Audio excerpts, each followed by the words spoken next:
Welcome to Manawaker Studios Flash Fiction Podcast. I'm CB Droege. A quick note before we begin. Manawaker Studios' latest anthology, Starward Tales 2, another anthology of speculative legends, is out now.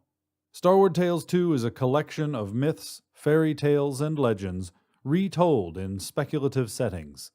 The book contains short stories, novellas, poems, and visual art inspired by stories from many cultures and created by artists from around the world. Look for Starward Tales 2, another anthology of speculative legends, on Amazon. This week, Here Fishing by L.L. Madrid. Every Sunday, my grandfather fishes at Ripple Pond. It's an old habit, one anchored in boyhood. His mother allowed him to forego church for fishing, as he was more contemplative by the water's edge. Today he's wearing a neon orange baseball cap, his favorite for the last 4 decades. He looks maybe 60. His age varies from week to week. Sometimes he's as young as 8, and others he's the old man I knew. Always, though, a toothpick juts from the corner of his mouth, often bouncing as if conducting the current. During the initial sightings, I confronted him, asking why he'd come, but he never answered. He wouldn't even look at me.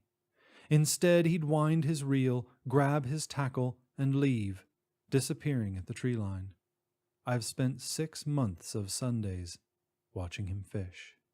When I was a kid, he brought me here a fistful of times. The first outing, he had a can of live worms. I didn't want to bait the hook. The prospect of selecting a worm and impaling it was nauseating. Grandpa's blue eyes narrowed when I'd asked him to skewer the bait for me. He spat, shook his head, and said, "You gotta do it yourself. Wouldn't be honest otherwise." Fingers pinching a worm, I slid the wiggling creature onto the hook, pricking my finger in the process. Grandpa nodded his approval and reached into the front pocket of his shirt and handed me a toothpick. We didn't speak again until after I got a nibble followed by a tug, a few cranks of the reel, and I had a 2-incher. Grandpa had me throw it back. It was my first catch and I wanted to keep it, but he insisted. My face went hot, words of protest bubbled inside me, but he offered up a rare smile and patted my back. "It's not about the catch," he said. "Then what's the point?" He held a finger to his lips and then gestured out toward the undulating liquid, the shifting variegations of cola brown, peridot, and slate blue. We grew comfortable sharing silence, sitting side by side, our legs dangling from the dock as we both squinted at the sun like characters in a Rockwell painting. I contemplated those long faded Sunday mornings, listing all the details I can conjure. The little yellow cooler, the entwining scents of pine and coffee, feathered lures, gooey orange bait, the whizzing, creaking whirl of the reel. There are neither hints nor harbingers suggesting he would continue the tradition after his death. I wondered what, if anything, my grandfather remembers. I don't know why I see him. No one else does. I brought Grammy here once as an experiment. Together we strolled, circumnavigating the pond, as my eyes searched the shore, heart sinking. He didn't show. Sensing my disappointment, Grammy squeezed my forearm. I haven't brought anyone else.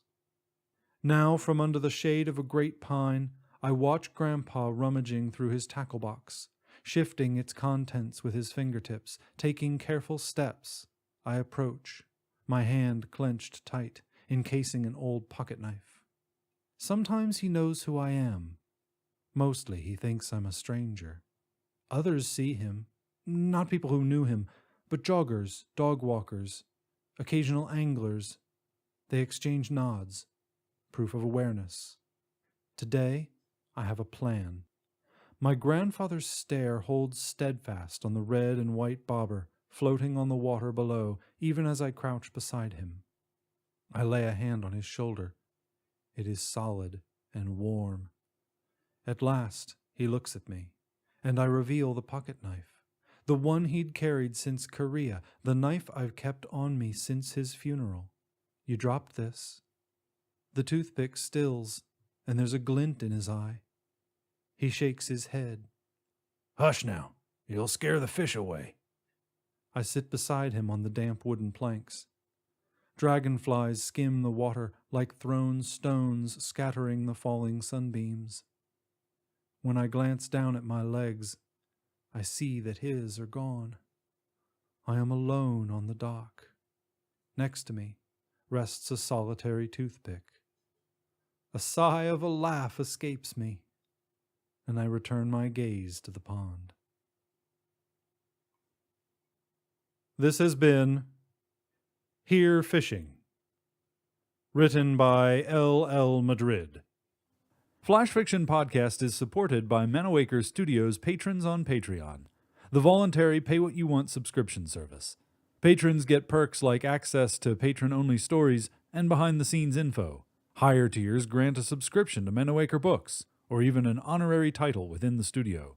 You can become a patron for only $1 a month, and every patron is greatly appreciated. For more information, visit patreon.com/Manawaker. For more information about Manawaker Studios' other projects, including books and games, visit manawaker.com, which is also where you should go to learn more about the authors featured on this podcast, or to get details about submitting a story. The Flash Fiction Podcast theme song is by Kevin MacLeod. Manawaker Studios' director of DICE is Ben Baston. I'm CB Droege. You can follow me on Twitter and Facebook at CBDROEGE. Thanks for listening.